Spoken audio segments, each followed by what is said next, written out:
با طلوع عطر ماه رمضان شکر کن شکر خدای مهربان.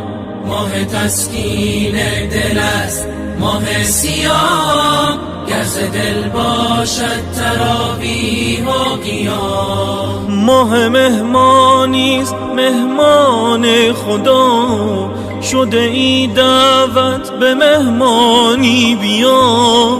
بنشین بر سفره خانه خدا، نوش جان کن از مناجات و دعا.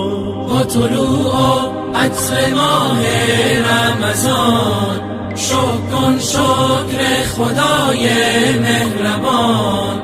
ماه تسکین دل است ماه صیام، گر ز دل باشد تراویح و قیام. روز درمان است بر هر جسم و جان، می شود با روز جسمت پرتوان.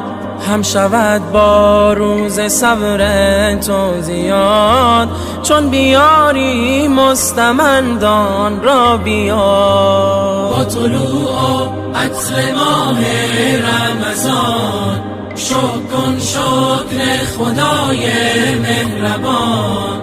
ماه تسکین دل است ماه صیام، گر ز دل باشد تراویح و قیام. روزه داری حکم شرع و سنت است، جزو رکن دین برای امت است. 11 ماه غرق بودی در گناه، فرصت است 1 ماه که برگردی به راه. روزه داری حکم شرع و سنت است، جزو رکن دین برای امت است. 11 ماه غرق بودی در گناه، فرصت است 1 ماه که برگردی به راه.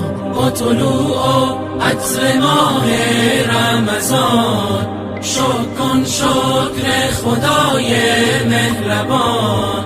ماه تسکین دل است ماه صیام، گر ز دل باشد تراویح و قیام.